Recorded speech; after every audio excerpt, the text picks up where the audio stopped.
முழு சங்கீதத்தையும் நம்ம படிச்சிட்டோம். 11 வசனங்கள். கர்த்தர் தமது ஜனத்திற்கு பலன் கொடுக்கிறார்.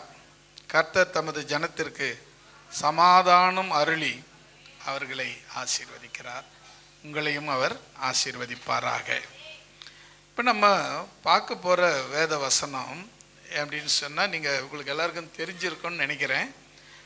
கர்த்தருடைய சத்தம்ங்கிற தலைப்பில் தான் நம்ம இன்றைக்கு இந்த வேத வசனங்களை வாசிக்க போகிறோம். அதுக்கு 3வது வசனத்திலேருந்து இந்த சத்தம்ங்கிற வார்த்தை ஆரம்பிக்கிறது. யாராவது ஒருவர் 3வது வசனத்தை வாசிக்கும்படி கேட்கிறேன். கர்த்தருடைய சத்தம் தண்ணீர்களின் மேல் தொனிக்கிறது. மகிமையுள்ள தேவன் முழங்குகிறார். கர்த்தர் திரளான தண்ணீர்கள் மேல் இருக்கிறார். இப்போ கர்த்தருடைய சத்தம், கர்த்தருடைய சத்தம். இதில் ஆங்கில வேதாகமத்தில் வாய்ஸ்ன்னு போட்டிருக்கு. கர்த்தருடைய வாய்ஸ் அப்படின்னு போட்டிருக்கு. பொதுவாக வாய்ஸ்னா சத்தம்னு வராது, இல்லை சவுண்டு தானே சத்தம்னு வரும், இல்லை சவுண்டு தான் சத்தம். ஆனால் இங்கே பார்த்தீங்கன்னா சத்தம்னு மொழிபெயர்க்கப்பட்டிருக்கு. இன்னொரு தமிழ் மொழிபெயர்ப்பு பைபிளில் பார்க்கும்போது நீங்கள் அந்த அந்த அந்த வசனத்தை ரொம்ப அருமையாக எழுதியிருக்கு. அதை நான் உங்களுக்கு வாசிக்க விரும்புகிறேன்.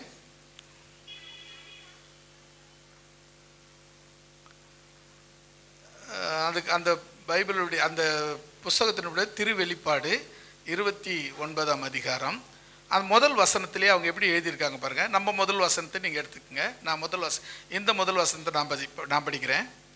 இறைவனின் மைந்தரே, மாட்சிமையும் வலிமையும் ஆண்டவருக்கு உரித்தாக்குங்கள்.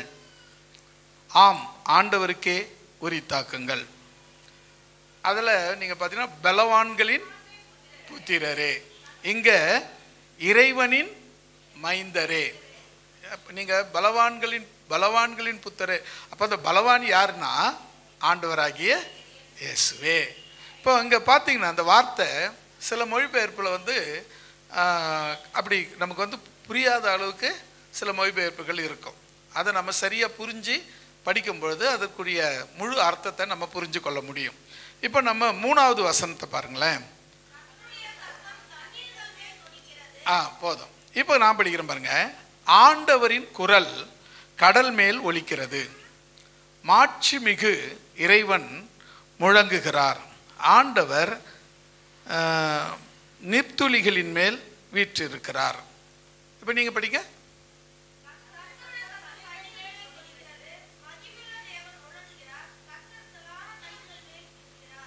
ஆமென். இப்போ மொழிபெயர்ப்பு பாருங்க. ஆண்டவரின் குரல், குரல் தான் அவங்க என்னன்னு பண்ணிட்டாங்க, சத்தம்னு மொழிபெயர்க்கிருக்காங்க. குரல், அந்த வாய்ஸ் அப்படின்னா குரல், அதான் கரெக்டான மொழிபெயர்ப்பு. இப்போ நம்ம அவருடைய வாய்ஸ் பார்த்தீங்கன்னா 4வது வசனத்தில் பார்த்தீங்கன்னா அவருடைய சத்தம் இல்லை, அவருடைய வாய்ஸ் எப்படி இருக்குதான், வல்லமையுள்ளது. அவருடைய குரல் வல்லமையுள்ள குரல். அப்புறம் அவருடைய மகத்துவம் உள்ள குரல். அவர் வாய் திறந்தா போதும்.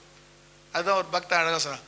ஒரு வார்த்தை சொல்லும் கர்த்தாவே, எங்கள் வாழ்க்கையெல்லாம் செழிப்பாகுமே. ஒரு வார்த்தை சொல்லும் கர்த்தாவே, எங்கள் வாழ்க்கையெல்லாம் செழிப்பாகுமே. ஒரு வார்த்தை சொல்லும் கர்த்தாவே, உம் வார்த்தையிலே சுகம், உம் வார்த்தையிலே மதுரம், உம் வார்த்தையிலே சுகம், உம் வார்த்தையிலே மதுரம், உம் வார்த்தையிலே எல்லாம் சந்தோஷம், உம் வார்த்தையிலே எல்லாம் சந்தோஷம். அல்லேலூயா. நம்ம கவனிக்க வேண்டிய விஷயம் என்ன தெரியுமா? கர்த்தருடைய சத்தம், கர்த்தருடைய சத்தம், கர்த்தருடைய குரலை குறித்து நாம பார்க்க போறோம். இந்த கர்த்தருடைய சத்தம்னு மொழிபெயர்க்க காரணம் என்னன்னு சொன்னா, இது எங்க இந்த வசனத்தை நீங்க படிக்கும்போது பாருங்க, முதல் 3வது வசனத்தை மறுபடியும் படிங்க.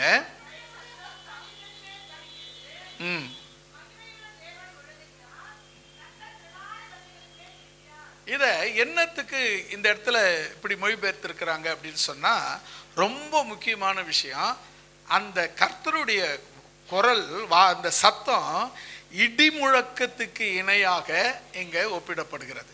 ஏன்னா தண்ணீர்களின் மேல், திரளான தண்ணீர்களின் மேல் அது தொனிக்கிறதுனால இதை இடி முழக்கங்களின் சத்தமாக இங்கே ஒப்பிடப்படுகிறது, சொல்லப்பட்டிருக்கிறது. இதை நாம வேத வசனங்கள் மூலமாக நம்ம ஊர்ஜிதப்படுத்தி கொள்ளலாம். சங்கீதம் 18ஆம் சங்கீதம் 13வது வசனத்தை வாசிக்க கேட்கலாம்.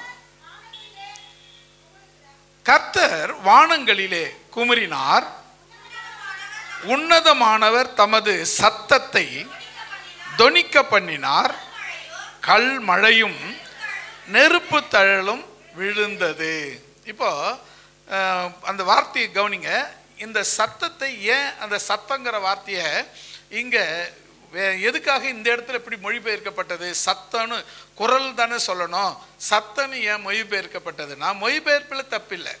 அங்கே என்ன சொல்லப்பட்டிருக்காங்க, என்ன சொல்ல வந்திருக்கிறாங்கன்னு சொன்னால், அங்கே இடி முழக்கம் போன்ற அவருடைய சத்தமானது, அவருடைய குரலானது இருக்கிறது என்பதை இங்கே சொல்லும்படியாக இந்த வசனம் இங்கே சொல்லப்பட்டிருக்கிறது. ஆகினால பாருங்களா, 13வது வசனத்தில் கர்த்தர் வானங்களிலே குமுறினார். என்ன நடக்குதான்? உன்னதமானவர் தமது சத்தத்தை தொனிக்க பண்ணினார், அங்கிருந்து கல்மழையும் நெருப்பு தழலும் விழுந்தது. அல்லேலூயா. அப்போ அந்த எதை குறிக்கிறதுன்னு சொன்னா, இது இடி முழக்கமான சத்தத்தை குறிக்கிறது, இடி முழக்கத்தை குறிக்கிறது. கர்த்தருடைய சத்தம் எப்படிப்பட்டதுன்னா, அது இடி முழக்கம் போன்ற ஒரு சத்தம் என்று சொல்லி வேதவசனம் சொல்லுகிறது. யோபு அது குறித்து இன்னும் தெளிவாக எழுதுறாரு. 37ஆம் அதிகாரம் 2வது வசனத்திலிருந்து நாம் வாசிக்கலாம். 5வது வசனம் வரை நாம் வாசிக்க கேட்கலாம்.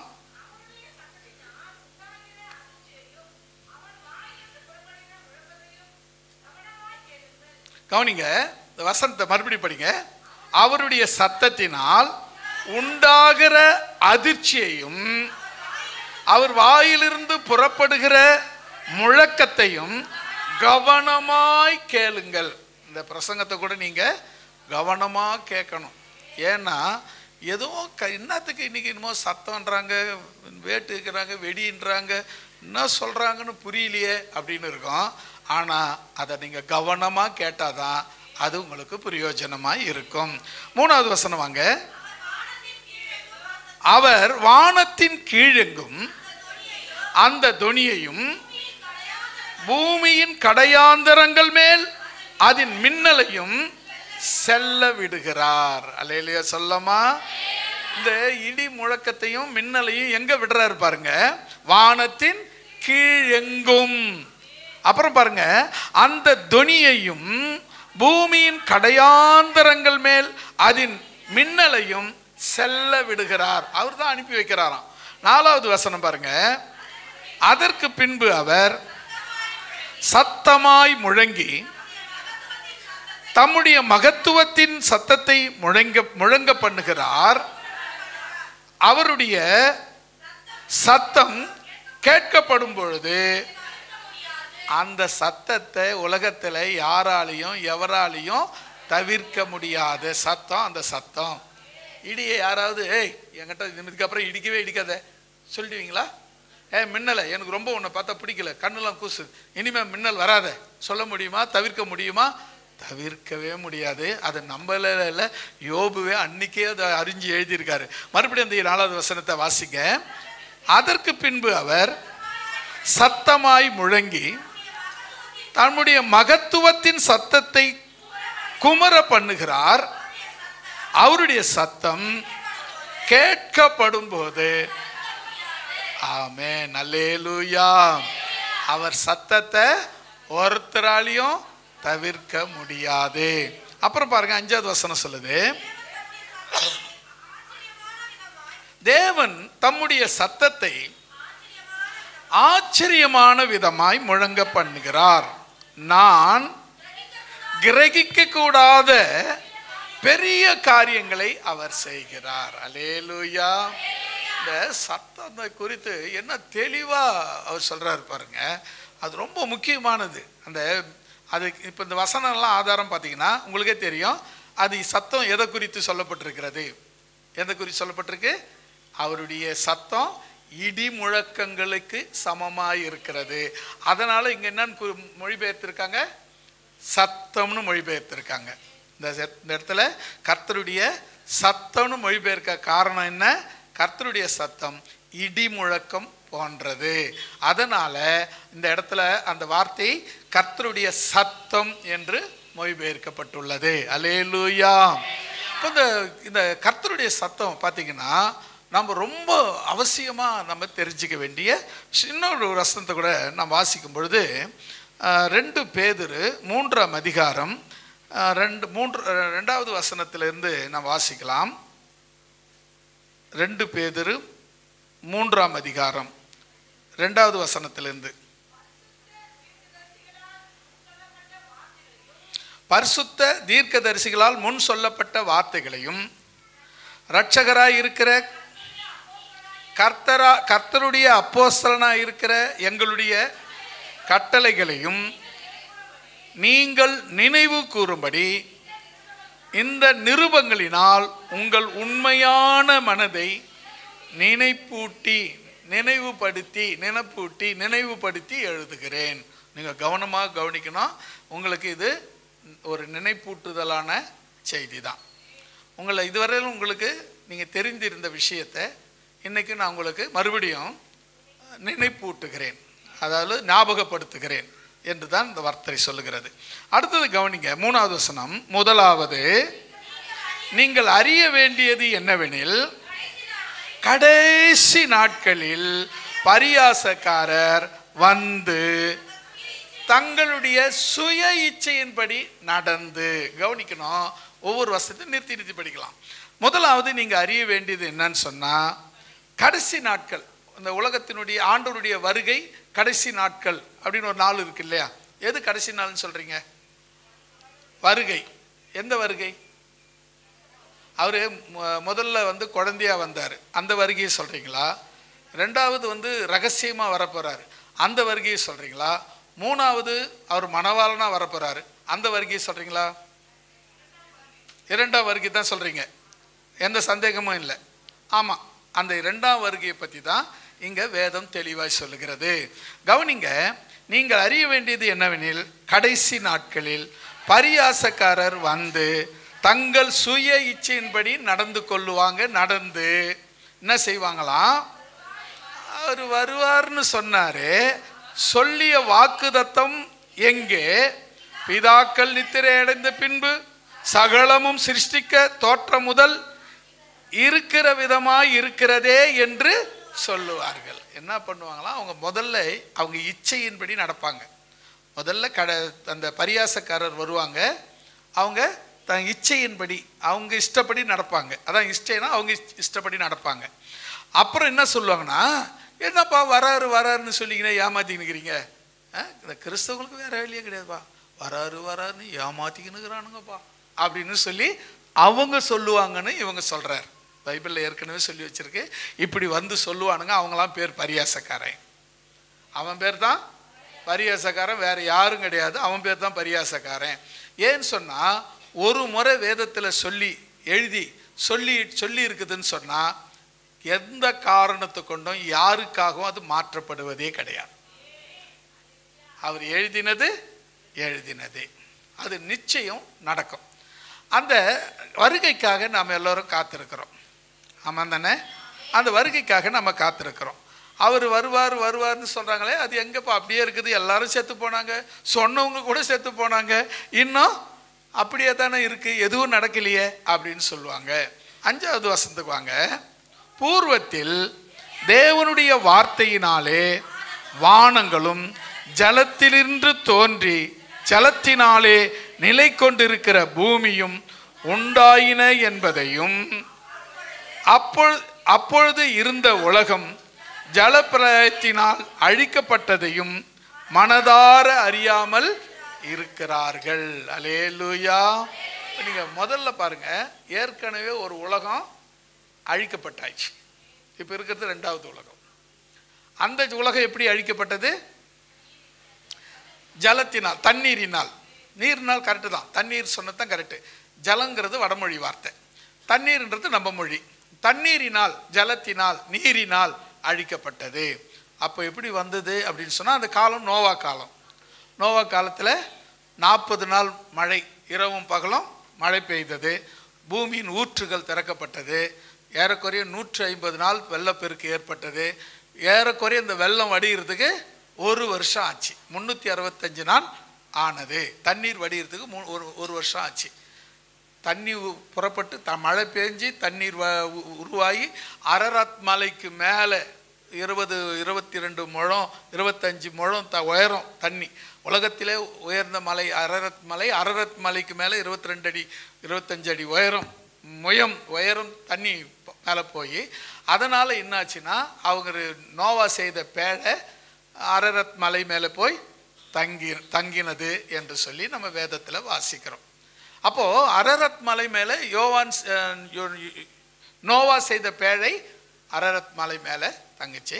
அப்போது இருந்த உலகம், இந்த பூமியில் உள்ள ஜீவராசிகள் அத்தனையும் அழிக்கப்பட்டது.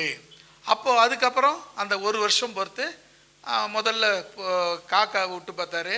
காக்கா வந்து சரியாக பதில் சொல்லலை, போய் வரத்துமா இருந்துச்சு. அதுக்கப்புறம் புறாவை விட்டார்.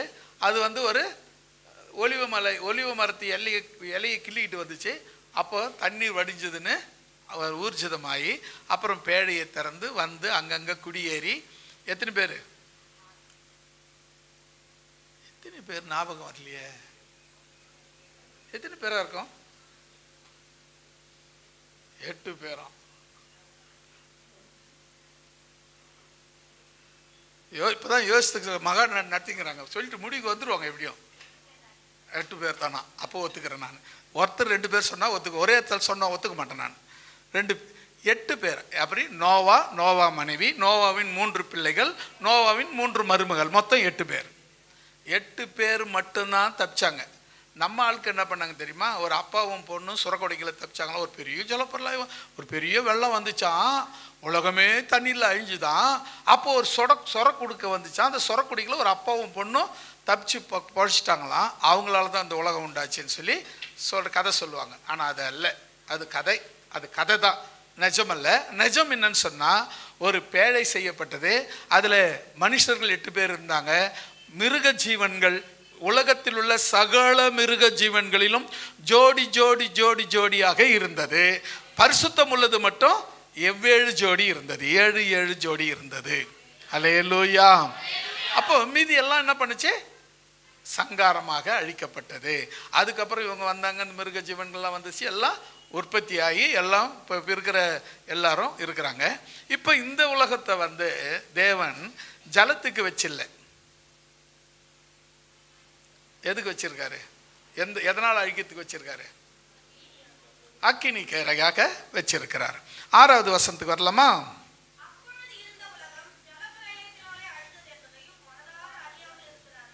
7. இப்பொழுது இருக்கிற வானங்களும் பூமியும் அந்த வார்த்தையினாலே அக்கினிக்கு இரையாக வைக்கப்பட்டு தேவபக்தி இல்லாதவர்கள் நியாயம் தீர்க்கப்பட்டு அழிந்து போகும் நாள் வரைக்கும் காக்கப்பட்டு இருக்கிறது. அல்லேலூயா சொல்லமா? யாரெல்லாம் அழிஞ்சு போவாங்க? உங்களுக்கெல்லாம் இருக்கா? இருந்தீங்கன்னா தப்பிச்சிங்க. இல்லை, உங்கள் கதை அவங்களோட முடிஞ்சிடும். அதனால தான் அடிக்கடி நான் சொல்லும்போது தேவ பக்தியாக இருங்கன்னு சொல்கிறது. கொஞ்சமாவது நம்ம அந்த பக்தியாக இருந்தோம்னா அந்த அக்கினியால் அழிக்கப்பட போகிற அந்த உலகத்தில் தப்பித்து கொள்ளலாம். அந்த பக்தினாவோ அதுவும் பெரிய கஷ்டமான இல்லைங்க. ஆண்டவர் மேலே இருக்கிற அந்த அன்பு அப்படியே இருக்கணும், குறையக்கூடாது. அவரோட மேலே இருக்கிற அந்த நேசம் எக்காரணம் கொண்டும் எதை கொண்டும் குறையக்கூடாது. வேற எந்த நேசம் வந்தாலும் இந்த நேசம் தனியக்கூடாது. அதுதான் பக்தி. சரியா?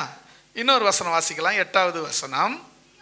பிரியமானவர்களே, கர்த்தருக்கு ஒரு நாள் 1000 வருஷம் போலவும் 1000 வருஷம் ஒரு நாள் போலவும் இருக்கிறது என்கிற இந்த ஒரு காரியத்தை நீங்கள் அறியாது இருக்க வேண்டாம். ஆண்டவருக்கு ஒரு நாள் 1000 வருஷம் போல, 1000 வருஷம் ஒரு நாள் போல. அதனால இது முதல்ல உங்களுக்கு தெரியணும். ஏதோ வராருன்னு சொல்லிங்கிறீங்க அப்படின்னு சொன்னாங்கன்னா, அவங்க சொல்றாங்கன்னா அவங்க பேர் என்ன அர்த்தம்? பரியாசக்காரர். அவங்களுக்கு நீங்க செவி கொடுக்கணும்னு அவசியம் இல்லை. வசனம் சொல்லுது. வசனம் நீங்க சங்கீதம் முதல்ல பார்த்தீங்கன்னா, துன்மார்க்கருடைய ஆலோசனையை கேட்காத, பாவி வழியில நிற்காத, பரியாசக்கார உட்கார இடத்துல உட்காராத. இப்போ இதை முதல்ல சொல்லிட்டாரு. அப்ப நாம இங்க இருக்க வேண்டியது, கவனிக்க வேண்டியது என்னன்னு சொன்னா, பரியாசக்காரர் வந்தா அப்படிதான் பேசுவாங்க. அப்படி பேசுறாங்கன்னா அவங்க தான் பரியாசக்காரர். நீ எங்கேயும் அவங்களாம் தேட வேணாம். இப்படி யாரெல்லாம் பேசுறாங்களோ, உங்கள்ல இருந்து ஒருத்தர் யாருன்னா பேசுறா, நீங்களும் பரியாசக்காரர் தான். ஏன்னா கர்த்தருடைய வார்த்தையை நம்பாதவங்க எல்லாருமே பரியாசக்காரர். 9வது வசனம் படிக்கலாமா? தாமதிக்கிறார் என்று சிலர் எண்ணுகிறபடி கர்த்தர் தமது வாக்குத்தத்தத்தை குறித்து தாமதமாயிராமல், ஒருத்தர் கூட கெட்டு போகாமல் எல்லாரும் மனம் திரும்ப வேண்டும் என்று விரும்பி நம்மேல் நீடிய பொறுமையுள்ளவரா. ஏன் அவர் இவ்வளவு பொறுமையாகிறாருன்னா, ஒரு வேலை ஒரு 10 வருஷத்துக்கு முன்ன இயேசு கிறிஸ்து வந்து இருந்தார்னா, இதில் எத்தனை பேருக்கு ஏமாந்துருப்பீங்க? 10 வருஷத்துக்கு முன்ன ரட்சிக்கப்பட்டவங்க, 10 வருஷத்துக்கு முன்ன ரட்சிக்கப்பட்டவங்க தப்பிச்சிருப்பீங்க, மிச்சவங்களாம் போயிட்டு இருப்பீங்க. இப்போ இந்த 10 வருஷம் தாமதிச்சதுனால மற்றவங்களாம் கூட தேவனிடத்தில் சேருவதற்கான ஒரு சந்தர்ப்பத்தை, வாய்ப்பை தேவன் நமக்கு ஏற்படுத்தி கொடுத்திருக்கிறார். அதற்கு நாம் அவருக்கு 1000 சோத்திரங்களை ஏறெடுக்க வேண்டும். அடுத்தது 10வது வசனம். கர்த்தருடைய நாள் இரவிலே திருடன் வருகிற விதமாய் வரும். அப்பொழுது வானங்கள் மடமடவென்று அகன்று போகும், பூதங்கள் வெந்து உருகி போகும், பூமியும் அதனுடைய கிரியைகளும் எரிந்து அழிந்து போகும். இப்போ நீங்க கவனிச்சிங்கன்னா, முன்ன உலகம் எப்படி அழிஞ்சது? எல்லாமே ஜலப்பிரளயத்தினால பூமிக்கு உள்ள எல்லாம் போய் பூமிக்கு மேலே எல்லாம் மடிஞ்சு, பூமிக்கு அடியில் எல்லாம் மடிஞ்சு போயிட்டாங்க. தண்ணீரில் முழுங்கி மண்ணுக்குள்ளே முங்கி எல்லாம் செத்து போயிட்டாங்க. இப்போ இருக்கிற உலகத்தில் எப்படி நடக்க போகுதுன்னு சொன்னால், எப்படி இருக்கு பாருங்க. அவருடைய நாள் இரவிலே திருடன் வருகிற விதமாய் வரும். அப்பொழுது வானங்கள் என்ன செய்யும்? வானம், மேலே இருக்கிற வானம் என்ன பண்ணுமா? மடமடவென்று அகன்று போயிடும். மடமடன்னு சத்தம் கேட்டு அகன்று போயிடும். மடமடன்னு வேகமாக அகன்று போயிடும். அப்புறம் அது எங்க இது? பூதம். அதுதான் பூதமா? கண்ணில் காண்ற பூதத்தை தெரியுமா உங்களுக்கு? பூதத்தை எப்படின்னா கண்ணில் பார்த்துருக்கீங்களா? பார்த்ததே கிடையாதா? உயிரில்லாத உடலுக்கு பூதம் பேருக்கு, உயிரில்லாத உடலுக்கு பூதன்னு பேரு. இந்த பூதங்கள் எல்லாம், இந்த உடல் எல்லாம் என்ன செய்யுமா? வெந்து உருகி போகும். அடுத்தது பூமி என்ன ஆகும்? பூமியும் அதனுடைய கிரியைகளும் எரிந்து அழிந்து போகும். 11வது வசனத்துக்கு வந்துடலாம். இப்படி இவைகள் எல்லாம் அழிந்து போகிறதாய் இருக்கிறபடியால் நீங்கள் எப்படிப்பட்ட பரிசுத்த நடக்கையும் தேவ பக்தியும் உள்ளவர்களாய் இருக்க வேண்டும். 12வது வசனம். தேவனுடைய நாள் சீக்கிரமாய் வரும்படிக்கு மிகுந்த ஆவலுடன் காத்திருங்கள். அந்த நாளில் வானங்கள் வெந்து அழிந்து பூதங்கள் எரிந்து உருகி போகும். அப்புறம் 12வது வசனம். அவருடைய வாக்கு தத்தத்தின்படியே நீதி வாசமாய் இருக்கும், புதிய வானங்களும் புதிய பூமியும் உண்டாகும் என்று காத்திருக்கிறோம். 14வது வசனம். ஆகையால் பிரியமானவர்களே, இவைகள் வர காத்திருக்கிற நீங்கள் எப்படி இருக்கணும்?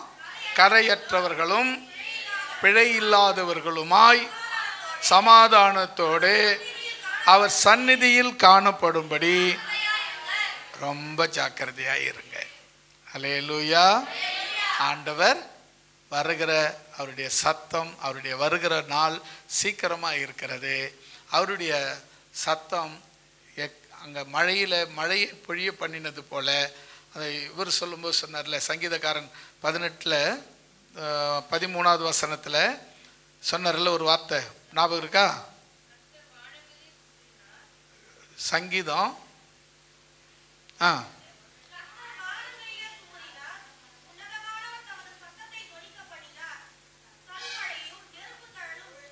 ஆமாங்க. இப்போ முதல்ல கல்மழை வந்தது, இப்போ அடுத்தது வரப்போகிறது நெருப்பு தழல் வரப்போகுது. எல்லாம் பாருங்க, இப்போ நடக்க போகிறத எப்போ இருந்தவங்க தீர்க்க தரிசனமாக எழுதி வச்சுருக்காங்க. இப்போ இந்த 2 முறை உலகம் அழிக்கப்பட்டது. ஒரு முறை உலகம் அழிக்கப்பட்டது.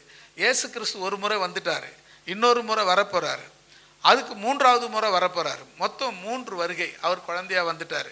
2வது ரகசிய வருகை, 3வது பகிரங்க வருகை.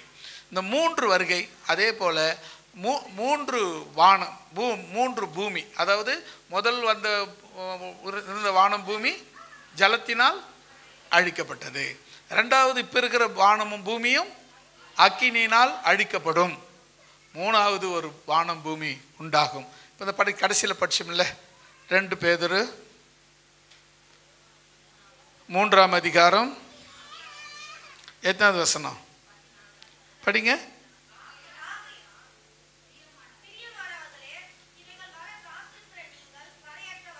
இல்லையே, அந்த வசனம் வரலையே அங்கே. 12 பாருங்க.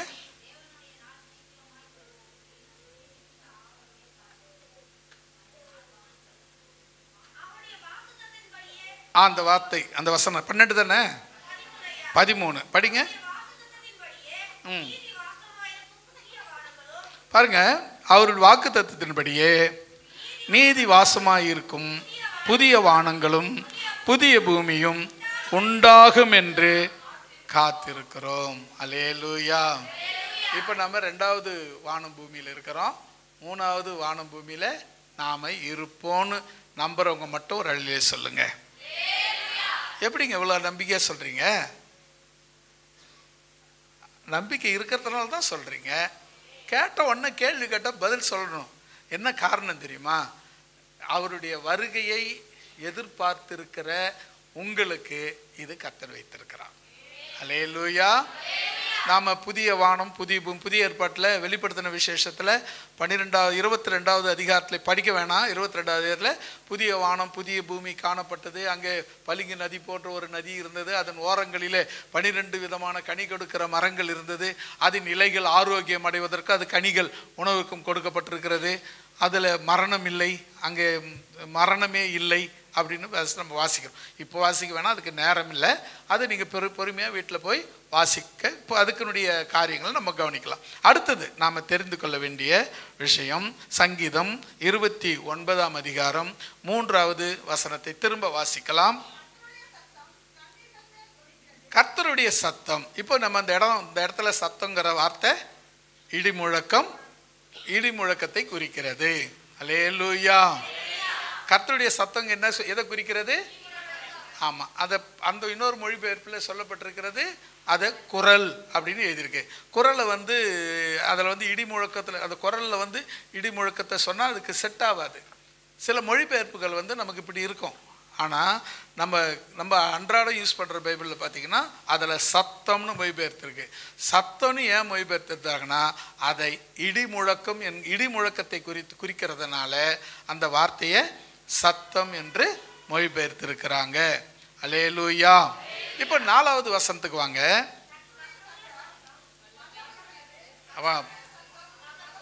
இந்த 2த்தையும் தனித்தனியாக பார்க்கலாமா?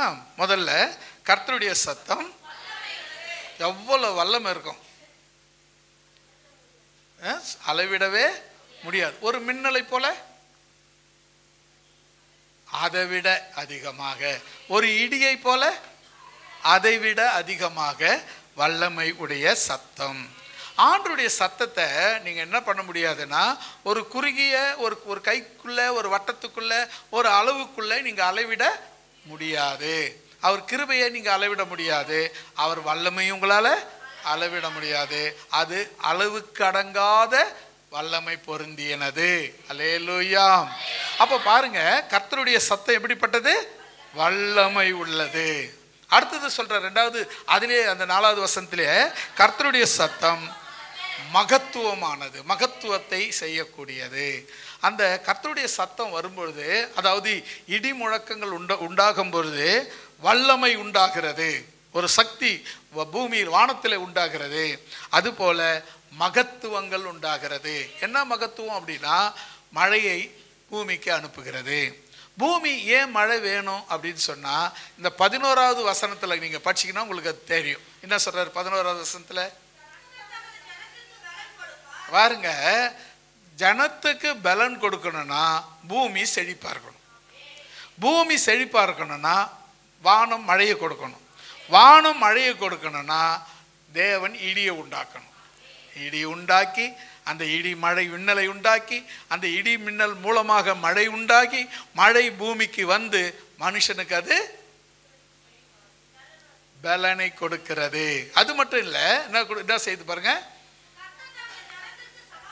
சமாதானத்தை உண்டாக்குகிறார். இது என்ன வேணும்னா, முதல்ல சமாதானம் வேணும்னா, நீங்கள் இப்போ வீட்டில் சாப்பாடே கிடையாது, சாப்பாடே இல்லை, ஒருத்தர் இன்னும் எப்படி இருப்பீங்க? சமாதானம்னு சொல்லுவீங்களா? ஒரு வீட்லேயே உட்காந்து கிடக்குறான், இங்கேயும் அங்கே போய் ஏன்னா ஒரு 4 நாள் பக்கத்தில் வீட்லையாவது போய் வாங்கிடலாம், அங்கே இங்கே கேட்டாவது வாங்கிடலாம், எல்லாம் பிள்ளைங்களாம் பட்டினியாக கிடக்குது. இது அம்மா சொல்கிற வார்த்தை. அப்பா சொல்கிற வார்த்தை, எங்கடி போய் கேட்பேன், எவன்கிட்டடி வச்சுக்கிறான் கொடுக்கறதுக்கு, அவனும் நம்மளை போல தாண்டி இருக்கிறான் அப்படின்னு அப்பா சொல்கிறது. இவங்க 2 பேர் சண்டையில் எங்களை விட்டுறாங்களே அப்படின்னு பிள்ளைங்க சொல்கிறது. இது இயல்பான ஒன்று தான். இது யாரு மேலேயும் நம்ம ஒன்றும் பண்ண முடியாது. ஆனால் ஒன்று மட்டும் செய்யலாம், நாம் எல்லோரும் தேவனை நோக்கி பார்த்தா அவரிடத்தில் இருந்து பலனையும் சமாதானத்தையும் ஆசீர்வாதத்தையும் பெற்றுக்கொள்ள முடியும். அல்லேலூயா. இது நமக்கு புரியறது கிடையாது. அவர் பாருங்க, அந்த வசனம் 11வது வசனத்தை மறுபடியும் படிங்களேன். கவனிக்க, போதும். கர்த்தர் யாருக்குங்க? அவருடைய ஜனத்துக்கு. முக்கியமா நீங்க கவனிக்க வேண்டிய, தமது ஜனம், எனது ஜனம், அவருடைய ஜனம். அவர் ஜனத்துக்கு என்னத்தை செய்றாரு? பலன் கொடுக்கிறார். எப்படிப்பட்ட பலன்? சாதாரணமான பலன் இல்ல, உன்னதத்தின் பலனை கொடுக்கிறார். அல்லேலூயா. நீங்க புதிய ஏற்பாட்டில் நீங்க 8வது வசனம் நினைக்கிறேன், அப்போஸ்தலர் 2:8 நினைக்கிறேன். அந்த வசனம் படிங்க. 2:8 1:8 இல்ல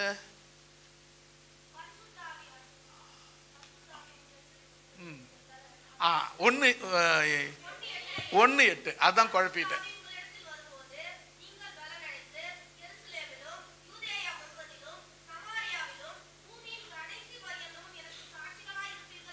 ஒரு அள்ளிலே சொல்லிடலாமா? நீங்க கர்த்தருடைய ஆவி உங்க மேல வரும்பொழுது நீங்க என்ன செய்றீங்க? அது எங்கன்னா தெரியுதா? எங்கன்னா கட்டுக்கிட்டு வருதா உடம்புல? இந்த 6 படி 7 படின்றாங்களா, அதெல்லாம் இருக்குதா? இல்லைங்க. ஆனா சாத்தான் உங்களை பார்த்தா மிரள்றான். கட்டுக்கட்டாக்குறாங்க, அவங்கள பார்த்து பயப்பட மாட்டான். ஆனா உங்ககிட்ட கட்டும் இல்லை கொட்டும் இல்லை, ஆனா உன்னை பார்த்து பயப்படுறான். காரணம் என்ன தெரியுமா?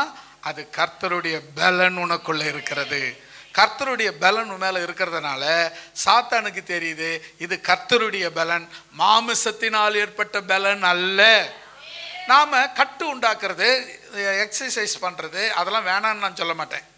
அது நம்ம உடம்பை உறுதிப்படுத்துறது. நம்ம சதை ஒரு குறிப்பிட்ட வயசு வந்தோடனே லூஸ் ஆகிடும். சதையெல்லாம் தளரும், நரம்பு தளரும், உடம்போட மூட்டுலாம் தளரும், மூட்டு வலி வரும். ஒரு 50, 55, 60 வயசை தொட்டுட்டாங்கன்னா அதுக்கப்புறம் நடக்கிறது கஷ்டம், உட்கார்றது கஷ்டம், உட்காந்தா எழுந்திருக்கிறது கஷ்டம், எழுந்தா உட்கார்றது கஷ்டம். உட்காரும்போது அப்படின்னு உட்காரணும், எழுந்திருக்கும் போது அம்மா அப்படின்னு எழுந்திருக்கணும். இது எல்லாமே இயல்பாக நடக்கக்கூடியது தான். ஆனால் ஒரே ஒரு விஷயம், நம்ம நேசிக்கிற ஒரு கூட்டம் நம்ம இப்போ கூட இருக்கணும். அல்லேலூயா. அதிகமாக கணவன் மனைவி அன்பில் நீங்கள் எந்த சூழ்நிலையும் அந்த அன்பை இழந்துடாதீங்க. ஏன்னா அதுக்கப்புறம் தான் மற்ற அன்பெல்லாம் அதுக்கு பிறகுதான். அது ரொம்ப முக்கியமானது. கணவன் மனைவி மேல் வைக்கிற அன்பு, மனைவி கணவன் மேல் வைக்கிற அன்பு, அதுக்கு ஈடு இணை இந்த உலகத்தில் எதுவும் கிடையாது. அல்லேலூயா. அப்போ நீங்கள் கவனிக்க வேண்டிய விஷயம், கர்த்தருடைய சத்தம் வல்லமை உள்ளது, கர்த்தருடைய சத்தம் மகத்துவம் உள்ளது. அது எப்படிப்பட்ட மகத்துவம் உள்ளது என்றால், பலன் கொடுக்கக்கூடிய வல்லமை உள்ளது, பலன் கொடுக்கக்கூடிய மகத்துவம் உள்ளது.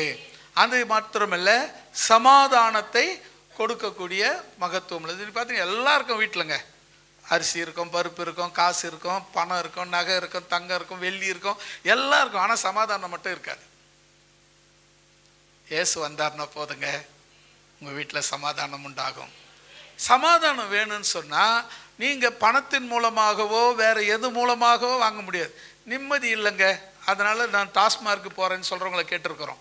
நிம்மதி இல்லைங்க, அதனால் அங்கெங்கன்னா ஒரு 2 மணி நேரம் தேட்டரில் உட்காந்துட்டு வரலான்னு போகிறேங்க அப்படின்னு சொல்கிறவங்கள கேட்டோம். அந்த 2 மணி நேரத்துக்கு அப்புறம், அந்த போதைக்கு அப்புறம், அதுக்கப்புறம் நிம்மதி இல்லாத போயிடும். எப்படி அப்படியே 24 மணி நேரமும் அப்படியே போதையில் இருந்தால் நீ செத்து போயிடுவே. அப்போ சமாதானம் வேணும்னா அது இயேசுக்கிட்ட மட்டும்தான் இருக்கு. அல்லேலூயா. அருமை.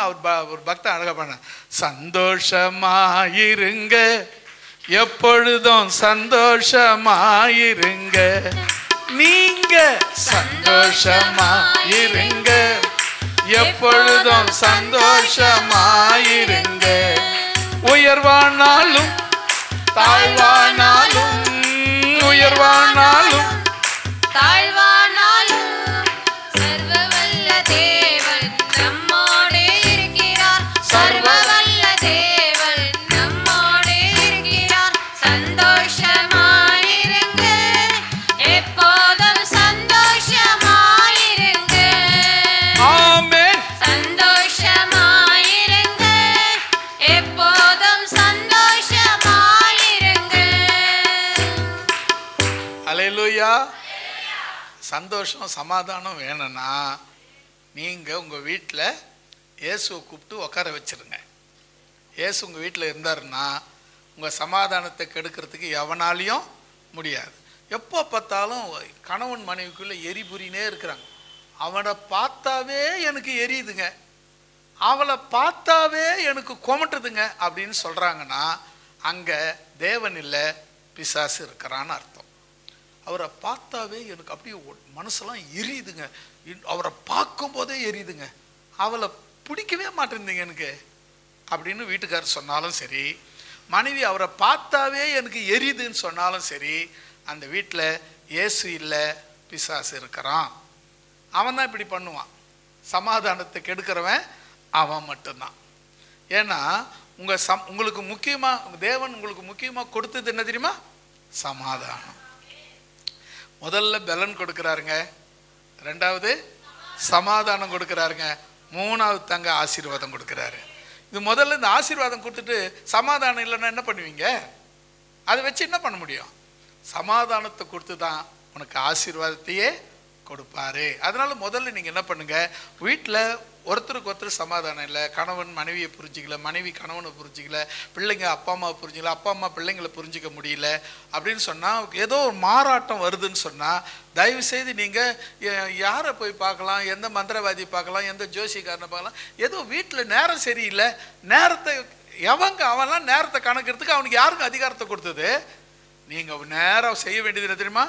தேவ சமூகத்தில் உட்காந்து, அப்பா கொஞ்சம் எங்கள் மேலே கிருபையாயிருன்னு சொல்லுங்க. தேவன் உன் வீட்டிற்கு தேவையான பலனையும், உனக்கு தேவையான பலனையும், உனக்கு தேவையான சமாதானத்தையும், உன் குடும்பத்துக்கு தேவையான ஆசீர்வாதத்தையும் கொடுக்க வல்லமை உள்ளவராயிருக்கிறார். அல்லேலூயா, அல்லேலூயா.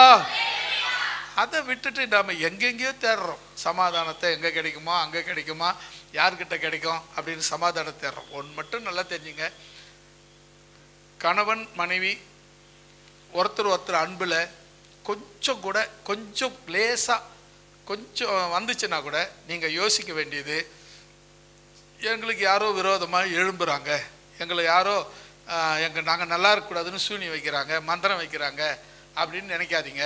நீங்கள் முதல்ல செய்ய வேண்டியது அங்கே வீட்டில் உக்காந்து 2 பேரும் உக்காந்து ஜபம் பண்ணுங்க.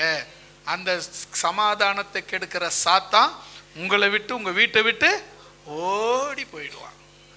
அதுக்கு ஒரு சிலர் சொல்கிறாங்க, உங்கள் வாசக்காலில் யாரோ என்னமோ செஞ்சு வச்சுட்டு இருக்கிறாங்க, அதான் உள்ளே போனால் வெளியே இருந்தால் நான் நிம்மதியாக்குற, உள்ளே வந்த பிரச்சனையோடு இருக்கிற அப்படின்னு சொல்லுவாங்க.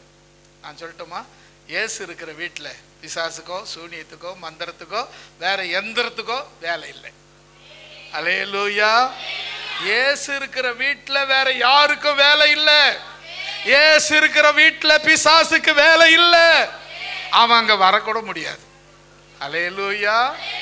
அப்படி வந்திருக்கிறான்னு நீங்கள் நினைக்கிறீங்கன்னா ஒன்று நீங்கள் சரியில்லைன்னு அர்த்தம். ஏன்னா அவர் எப்பவுமே பொய் சொல்ல மாட்டார். நான் உன்னை விட்டு உன்னை கைவிடவே மாட்டேன். அவர் எப்பவுமே அவர் வாக்கு தத்தத்தில் உறுதியாக இருக்கார். நாம தான் அப்பப்போ உள்ள கேம் விளையாடுவோம், உள்ளே வெளியே உள்ளேன்னு ஆடிக்கின்னு இருப்போம். அவர் ஒரு நாளும் உள்ளே வெளியே கேம் ஆடுறவரே கிடையாது. ஒரு முறை உன் மேலே அன்பு வச்சுட்டாருன்னா அன்பு வச்சது தான். யாருக்காகவும் எதுக்காகவும் அதை மாற்றிக்கவே மாட்டார். நாம் சில நேரத்தில் மாறுவோம், அவர் மாற மாட்டார். அல்லேலூயா. முதல்ல உனக்கு பலனை கொடுக்கிறார், 2வது உனக்கு சமாதானத்தை கொடுக்கிறார், 3வது உனக்கு ஆசீர்வாதத்தை கொடுக்கிறார். முதல்ல நீங்கள் அதை தெரிஞ்சுக்கணும். 3வது கர்த்தருடைய சத்தத்தை, 4வது கர்த்தருடைய சத்தத்தை நாம் பார்க்கலாம். 5வது வசனம்.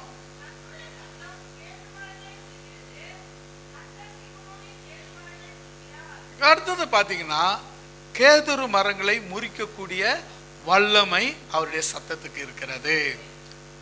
கேதுரு மரங்களை முறிக்கிற வல்லமை அவருடைய சத்தத்துக்கு மட்டும்தான் உண்டு. நீங்கள் பொதுவாக கேதுரு மரம் அப்படின்னு எடுத்துக்கிட்டிங்கன்னா ஏதோ ஒரு புளியா மரம் அப்படின்லாம் கிடையாது, ஒரு காட்டு மரம் மாதிரி கிடையாது. இஸ்ரவேலை பொறுத்தவரையிலும் ஒலிவம் கேதுரு மரம் ஒரு முக்கியமான ஒரு மரம். அவர் ஒரு பலமான மரம், ஓங்கி வளருகிற ஒரு மரம், ரொம்ப ஸ்ட்ரென்த்தான மரம். அந்த மரமே கர்த்தருடைய சத்தத்தினால முறிந்து போய்விடும்.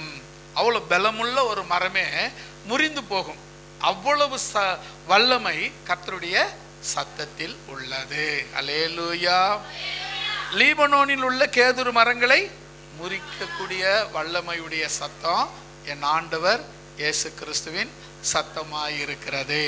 அடுத்தது 7வது வசனத்தை படிக்கலாம்.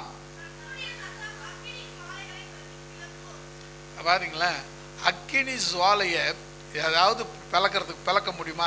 அதாவது பிரிக்க முடியுமா? பிரிக்கவே முடியாதுங்க. ஆனால் கர்த்தருடைய சத்தம் அதையே 2ஆக பிரிக்கக்கூடியது. அல்லேலூயா. பிளக்கிறதுனா இப்படி நேராக இருந்தால் ஒன்று, இப்படி பண்ணுறா பிளக்கிறது, இது தனியாக போக வைக்கிறது. பார்த்தீங்களா? அதுதான் பிளவை ஏற்படுத்துறது. அக்கினியை பிளவு ஏற்படுத்த முடியாது. அதே போல் தண்ணீரை அணை கட்டி தனி பிரித்து விடலாம். அக்கினிக்கு எவ்வளோ அணை கட்டாலும் இங்கே நடுவில் வச்சா கூட மேலே ஏறி ஒன்றா சேர்ந்து எரியும். அப்படிப்பட்ட அக்கினியே தேவன் என்ன செய்கிறாரு? பிளக்க செய்யக்கூடிய சக்தி வாய்ந்த தேவன் நீங்க ஆராதிக்கிற ஆண்டவர். அல்லேலூயா. 8வது வசனம்.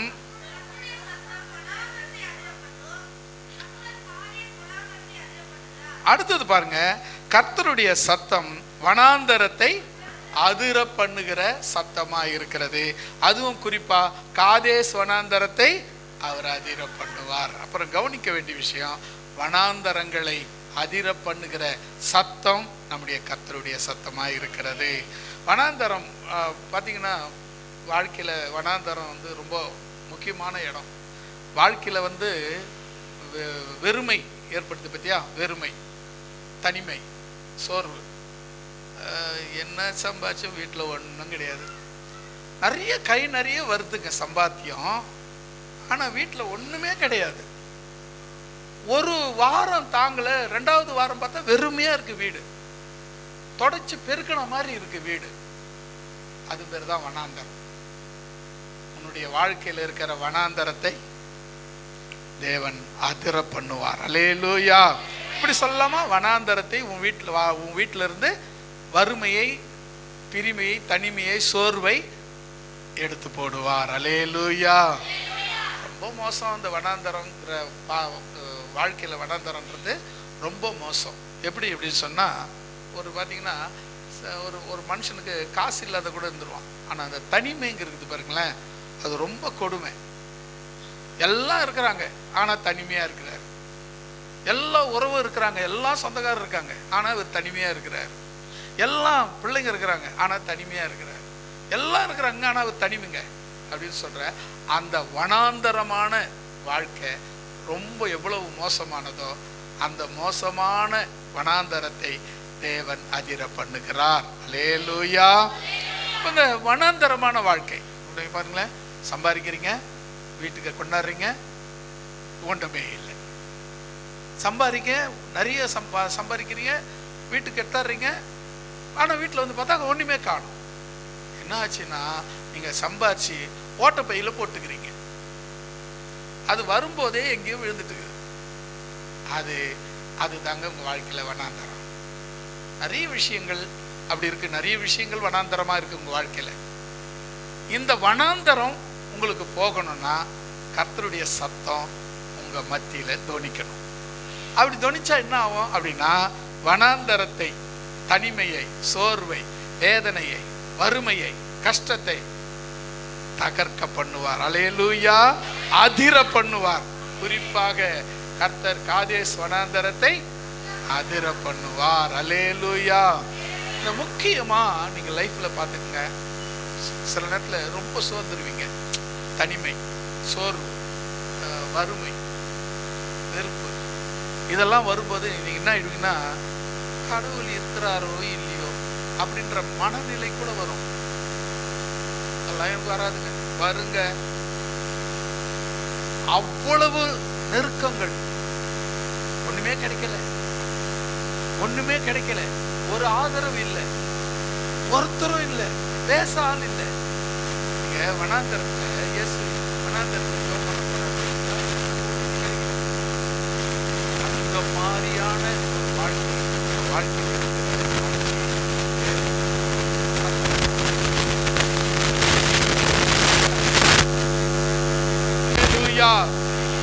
இன்னைக்கு நீங்க வேலை, இதோட வேதனையோட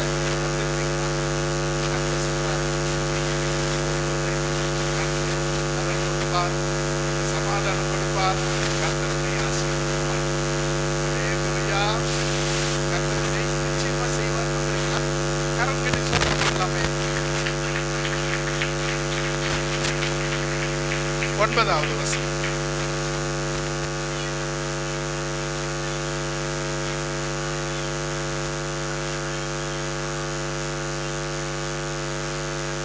ஆமென். அல்லேலூயா சொல்லலாமா? இப்போ அடுத்தது நீங்க தெரிஞ்சுக்க வேண்டிய விஷயம், கர்த்தருடைய சத்தம் பெண் மான்களை ஈனும்படி செய்யும். அதாவது குட்டி போட செய்யும். செனையா இருக்கிற பெண்மான்கள் குட்டி போறது என்னங்க ஒரு பெரிய விஷயமா? இதை போய் ஒரு வசனி எழுதிட்டு இதுக்குன்னு ஒரு மெனக்கட்டி எங்கெல்லாம் உட்கார வச்சுக்கிட்டு இதுக்குன்னு ஒரு பிரசங்கம் பண்ணிட்டு இருக்கீங்களே அப்படின்னு கேட்குறீங்கன்னு எனக்கு தெரியுது. கேட்கலையா? கேட்டீங்களா? இல்லை. அப்போ நான் கட்டாயமாக நான் சொல்ல வேண்டியது அவசியம். இந்த மான் பொதுவாக குட்டி போடுறதுக்கு ஒரு இடத்தை தேடும். அந்த இடம் தேடி அது போய் குட்டி போடுறதுக்கு ஈனும்படி, அதாவது குட்டி போடும்படி அந்த பிரசவ வேதனைப்படும். அந்த நேரம் ஒரு சிங்கமோ கரடியோ புலியோ ஏதோ ஒரு மிருகம், இதை கொல்லுகிற மிருகம், இதை அடிக்கிற மிருகம், இதை சாப்பிட்ற மிருகம் அந்த பிரசவ நேரத்தில் வந்தா இந்த பெண்மானுக்கு எப்படிப்பட்டதான நிர்பந்தம் இருக்கும்? கொஞ்சம் அப்படி மனக்கண்ணில் யோசித்து பாருங்க. ஒரு பெண்மான் குட்டி போட்டுக்கிட்டு இருக்கு. அந்த நேரத்தில் ஒரு பலத்த சிங்கம் வந்து அப்படியே கர்ஜிக்கிட்டு வருது. அந்த சிங்கம் கர்ஜிக்கிட்டு வர்றதை பார்த்த உடனே இந்த பெண்மான் குட்டி போட்டுக்கிட்டு இருக்கிற இந்த பெண்மானுக்கு எப்படி இருக்கும்? குட்டியை காப்பாத்துறதா, தன்னை காப்பாத்திக்கிறதா, இல்லை ரெண்டு பேருமே காப்பாத்திக்காம சிங்கத்துக்கு வாய்க்கு இரையா வருதா? இப்படிப்பட்டதான நிர்பந்தமான நிலையை அந்த இடத்துல அந்த பெண்மான்கள் அப்படிப்பட்ட நிர்பந்தமான நிலையில பெண்மான்கள் சுகமாய் ஈனும்படி தேவன் கிருபை செய்வார். அல்லேலூயா. உன்னுடைய நிர்பந்தமான வாழ்க்கையை மாற்றுவதற்கு அவர் வல்லவர். உன் நிர்பந்தத்தில் இருந்து உன்னை தப்புவிக்க அவர் வல்லவர். நிர்பந்தம் தவிர்க்க முடியாது. ஒரு பக்கம் சிங்கம், ஒரு பக்கம் குட்டி. நான் பழைக்கிறதா குட்டி பழைக்கிறதா சிங்கம் என்ன செய்யணும் தெரியல. இப்படிப்பட்ட நிர்பந்தமான உன் வாழ்க்கையை மாற்றுகிற தேவன் ஆண்டவராகிய இயேசு கிறிஸ்து உன்னோடு கூட இருக்கிறார். அல்லேலூயா.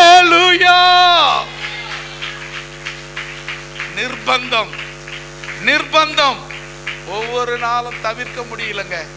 என்ன பண்றதுன்னே தெரியலங்க. யோசனை ஒன்னும் வரலங்க.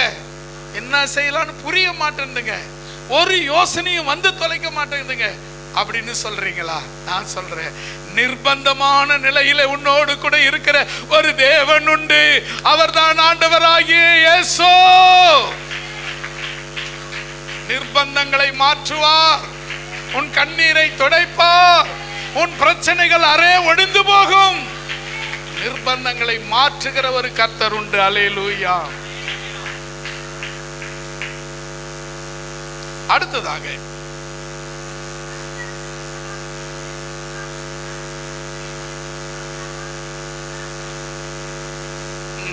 அதை முடிச்சுட்டுமே. அடுத்தது நான் வசனம் சொல்லல இல்ல, அந்த வசனம் முடிச்சிட்டேன். அதான் அதாவது 10-11 அவர் என்ன வந்து ஆசீர்வதிப்பார் அப்படி முடிச்சிட்டோம் இல்லையா? அடுத்தது நம்ம மீகா 6ஆம் அதிகாரம் 9வது வசனம். இங்க ஒரு கர்த்தருடைய சத்தத்தை நாம கேட்க போறோம்.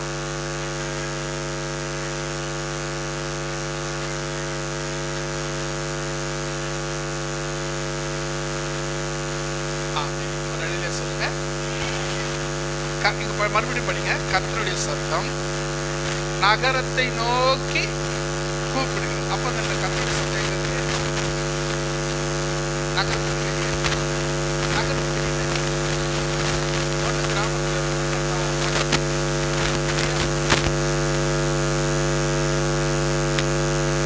கூப்பிடுது. நகரத்துக்கு வெளியே எங்க? அது கிராமத்திலிருந்து. இப்போ இது கிராமத்திலிருந்து நகரத்தை நோக்கி கர்த்தருடைய சத்தம் நகரத்தை நோக்கி கூப்பிடுகிறது. இதை யாரு கேட்பாங்களாம்? ஞானமுள்ளவன் உம்முடைய நாமத்தை மதிப்பான். யாருக்கு இதுக்கு மதிப்பு கொடுப்பாங்க? கர்த்தருடைய சத்தத்துக்கு, கர்த்தர் கூப்பிடுறதுக்கு யாரு மதிப்பு கொடுப்பாங்க அப்படின்னா, அறிவு இருக்கிறவன். அவ்வளோதான். ஒரே வார்த்தை சொல்லணும்னா ஞானங்கன்னு ஏன் சொல்லிட்டு இருப்பானே, அறிவு இருக்கிறவன் கேட்பான். அதுக்கப்புறம் மிலாற்றுனா இது இந்த தண்டனைகள், அதாவது நமக்கு வருகிற நம்முடைய குறைவுகளுக்கு ஏற்ற பாவங்களுக்கு ஏற்ற தண்டனை மிலாற்றுக்கும் அதை நியமிக்கிறவருக்கும் செவி கொடுங்கள். அதாவது பொதுவாக இது என்ன சொல்லப்பட்டிருக்குன்னா, இந்த நீங்கள் கர்த்தருடைய வார்த்தைக்கு செவி கொடுங்க, அதுக்காக தேசத்தினுடைய சட்டத்தை மீறாதீங்கன்னு அர்த்தம். தேசத்தினுடைய நமக்கு ஒரு தேசம் இருக்கு, நாம் ஒரு தேசத்தில் குடியிருக்கிறோம். நாம் அந்த தேசத்துக்கு சட்டத்திட்டங்களுக்கு கட்டுப்பட்டு இருக்கிறோம். நான் கர்த்தருடைய சத்தத்துக்கு கேட்குறேன். அவருடைய எனக்கு அறிவு இருக்கிறது, அதனால் நான் கர்த்தருடைய சத்தத்தை எனக்கு கேட்கிறது என்று சொல்லி நீங்கள் என்ன பண்ணக்கூடாது? உங்களுக்கு வருகிற அந்த தேசத்தினுடைய சட்டத்தை மீறி போவீங்கன்னா மிலாற்றுக்குள்ளாக மாறப்படுவீங்க, தண்டனைக்குள்ளாக சேர்ந்து விடுவீர்கள். அதனால ஒரே ஒரு வார்த்தையா சொல்லணும்னா, கர்த்தருடைய சத்தம் நகரத்துக்கு நோக்கி கூப்பிடுது. ஞானம் உள்ளவன் கேட்பான். அவ்வளவுதான். நீங்க ஞானம் உள்ளவங்களா இருந்தா கர்த்தருடைய சத்தம் உங்களுக்கு கேட்கும். எபிரேயர் 12:26. சீக்கிரம் படிச்சு சொல்லிடலாம் அந்த வார்த்தையை. எபிரேயர் 12:26. இவ்வளவு நேரமாவா? புதிய ஏற்பாடு. அவர்னா யாரு? கர்த்தருடைய சத்தம் பூமியை அசைய பண்ணிற்று. இன்னும் ஒரு தரம் நான் பூமியை மாத்திரமல்ல வானத்தையும் அசைய பண்ணுவேன் என்று வாக்கு தத்தம் செய்திருக்கிறார். அல்லேலூயா. கர்த்தருடைய சத்தம் என்ன செய்யுமா? பூமியை அதிர பண்ணும். ஏற்கனவே ஒரு முறை அதிர பண்ணா, ஏற்கனவே சொல்லிட்டேன். அது இன்னொரு முறையும் கூட வானத்தையும் பூமியை அதிர பண்ணுவார் என்று வேதம் சொல்லுகிறது. அடுத்ததாக வெளிப்படுத்தின விசேஷம் 1ஆம் அதிகாரம்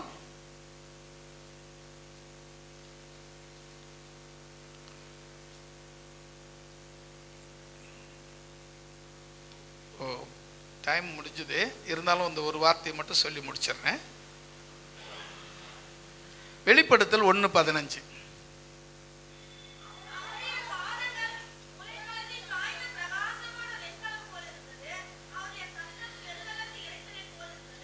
அவருடைய சத்தம் யார்? அவரு கர்த்தருடைய சத்தம் பெருவெள்ளம் இரைச்சலை போல் இருந்தது. அதாவது யோவான் பத்மு தீவில் நாடு கடத்தப்பட்ட பின்பு கர்த்தருடைய நாளில் ஆவிக்குள்ளானார். அப்போது எக்காலம் போல் ஒரு சத்தம் கேட்டுச்சுன்னு திரும்பி பார்த்தாது. திரும்பி பார்க்கும்போது அவர் பார்த்த காட்சியை அவர் எழுதுறாரு. முதல்ல அவர் தலையிலேருந்து எழுதின அப்புறம் கால் பார்க்க சொல்கிறாரு. அவருடைய பாதங்கள் உலக்களத்தில் காய்ந்த பிரகாசமான வெண்கலம் போல்.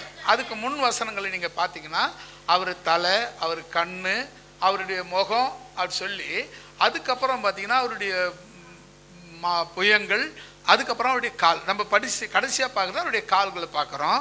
அவருடைய கால்கள் எப்படி இருக்கிறதா? பாதங்கள் உலைக்களத்தில் காய்ந்து பிரகாசிக்கிற வெண்கலமாய் இருக்கிறது. கர்த்தருடைய சத்தம், அந்த சத்தம் எப்படி இருக்குதுன்னு சொன்னா, பெரும் வெள்ளம் வந்தா எப்படி இரைச்சலா இருக்குமோ அந்த அளவுக்கு இரைச்சல் உள்ளதாய் இருக்கிறது. கர்த்தரை பார்க்கிறது ரொம்ப பெரிய விஷயம். அதை பார்க்கணும். உங்க வாழ்க்கையில ஒரு முறையாவது கர்த்தரை தரிசனம் பண்ணுங்க. ஆண்டவரே நம்ம பார்க்கட்டும்னு கேளுங்க. மோசே பார்த்தாரு, அவருக்கே வாய்ப்பு இல்லையே. அது பழைய ஏற்பாடு. புதிய ஏற்பாட்டில் தேவன் தரிசனமாக வல்லமை உள்ளவர். அல்லேலூயா. எத்தனையோ பரிசுத்தவான்கள் சாட்சி சொல்லி இருக்கிறாங்க. நான் அவரை பார்த்தேன், என்னை கை தூக்கி எடுத்தாரு, என்னை தோல் மேல் சுமந்தாரு, அவர் என் விழாவில் தொட்டு சுகமாக்கினாரு, எனக்கு இங்கே இப்படிப்பட்ட நான் மரண தருவாயில் என்னோடு கூட நான் அவரை பார்த்தேன், அவரோடு பேசினேன் அப்படின்னு சொல்கிற அநேக சாட்சிகள் இருக்குது. அப்போது நீங்களும் அவரை ஒரு முறையாவது பார்த்தீங்கன்னா அவர் சத்தம் எப்படி இருக்கும் தெரியுமா? பெருவெள்ள இரைச்சலை போல் இருக்கும். இன்னொரு வசனத்தை கூட வாசித்து முடிச்சிடலாம். வெளிப்படுத்தல் 18:23.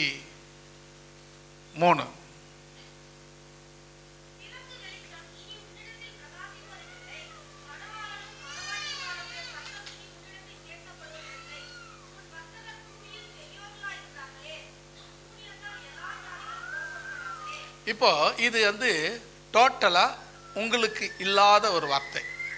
யாருக்கு அப்படின்னா, இதை கர்த்தருடைய வல்லமையை விரும்பாத அந்நியர்கள், அதாவது இயேசு கிறிஸ்து ஏற்றுக்கொண்டிருப்பாங்க, ஆனால் நாள் பார்ப்பாங்க, ஜோசியம் பார்ப்பாங்க, குறி கேட்பாங்க, ராகு கால யமகண்டம் பார்த்துன்னு இருப்பாங்க, போகிற நேரம் சரியில்லைன்னுவாங்க. இப்படி பார்க்குறாங்க பார்த்தீங்களா? அவங்களுக்குரிய வசனம். இயேசுவை ஏற்றுக்கொண்டவங்களுக்கு எல்லா நாளும் நல்ல நாள் தான், எல்லா காலமும் நல்ல காலம்தான். இந்த ராகு காலம், யமகண்டம், இந்த நாள் அந்த நாள் எப்படின்னா, ஒரு ஊழியர் சொன்னார். நான் ஒரு விஷயத்தை மட்டும் உங்களுக்கு சொல்லி முடிக்கிறேன். ஒரு பையன், ஒரு ஐயா, ஒரு அப்பா தான் பிள்ளைக்கு கல்யாணம் வைக்கிறதுக்கு டேட்டுக்கு எடுத்து ஒரு ஒரு ஜோசிகாரங்கிட்ட போயிருக்காரு. ஐயா, நீங்கள் பிள்ளைக்கு ஒரு கல்யாணம் பண்ணணும், ஒரு டேட்டு பார்த்து சொல்லுங்கய்யா, ஒரு நாள் பார்த்து சொல்லுங்கய்யா அப்படின்னாரு. அவர் சொன்னார், சரிப்பா, திங்கக்கிழமை வைக்கலாம், ஆனால் திங்களோ மங்களோன்னு வாங்க, அந்த வேல் வேணாம். செவ்வாய்க்கிழமை கூட வைக்கலாம், செவ்வாயோ அவ்வாயோன்னு வாங்க, அதுவும் வேணாம். சரி, புதன்கிழமை வைக்கலாம், புதனோ மதனோன்னு வாங்க, அதுவும் வேணாம். வியாழனோ விசாயனோ கசாயனோன்னு வாங்க, அதுவும் வேணாம். வெள்ளியோ கொல்லியோன்னு வாங்க, அதுவும் வேணாம். சனி உனக்கு சொல்லவே வேணாம், அது சனியை பிடிச்சனால அது வேணவே வேணாம். ஞாயிற்றுக்கிழமை நாய்ப்படாத நாளுப்பா, அதுலையா வேணும், அதுவும் வேணாம். அப்போ எப்படா கல்யாணம் வைப்பேன்? இந்த 7 நாளை தவிர வேற எந்த நாள்ரா இருக்குது? அவங்களுக்கு தாங்க இந்த சத்தம். கவனிங்க, இப்போ வாசிங்க இந்த வசனத்தை. விளக்கு வெளிச்சம் இனி உன்னிடத்தில் பிரகாசிப்பதில்லை. யாருக்கு? கர்த்தருடைய வார்த்தையை நம்பாதவர்களுக்கு. விளக்கு வெளிச்சம் இனி உன்னிடத்தில் பிரகாசிப்பதில்லை. மணவாளனும் மணவாட்டியினுடைய சத்தம் இனி உன்னிடத்தில் கேட்கப்படுவதில்லை. அதாவது மணவாளன் மணவாட்டி இது என்னன்னா, நீங்களாம் யாரு? மணவாட்டி. மணவாளன் யாரு? இயேசு கிறிஸ்து. இப்போ இந்த மணவாளனுக்கு மணவாட்டி சத்தம் கேட்கணும், மணவாளனுக்கு மணவாட்டி சத்தம் கேட்கணும், மணவாட்டிக்கு மணவாளன் சத்தம் கேட்கணும். கேட்டுச்சா? ஒரு கர்மம் தேவையில்லை, பக்கத்தில் இருக்கிறவங்க கொரட்டை தான் கேட்குதுன்னு இருக்கல. அப்போ ஏதோ உங்கள்கிட்ட மிஸ்டேக் இருக்கு, இன்னைக்கே சரி பண்ணிங்க, கர்த்தருடைய சத்தம் ஆணுதுன்னு கேட்கலாம். கவனிங்க, இனி உன்னிடத்தில் கேட்கப்படுவதில்லை என்று உன் வர்த்தகர் பூமியில் பெரியவர்களாய் இருந்தார்களே, உன் சூனியத்தால் தான் இதெல்லாம் நடந்துச்சு. உங்கள் சந்ததியெல்லாம் எல்லாரும் பெரியவங்களா இருந்தாங்க, எல்லாம் ஏன் அழிஞ்சுதுன்னா உன்னுடைய சூனியத்தினால தான். நல்லா கவனிங்க, கர்த்தருடைய சத்தம் பூமியை அதிர பண்ணக்கூடியது, கர்த்தருடைய சத்தம் மழையை கொடுக்கக்கூடியது, கர்த்தருடைய சத்தம் வல்லமை உள்ளது, கர்த்தருடைய சத்தம் மகத்துவம் உள்ளது, கர்த்தருடைய சத்தம் அக்கினி ஜுவாலையை விளக்கக்கூடியது,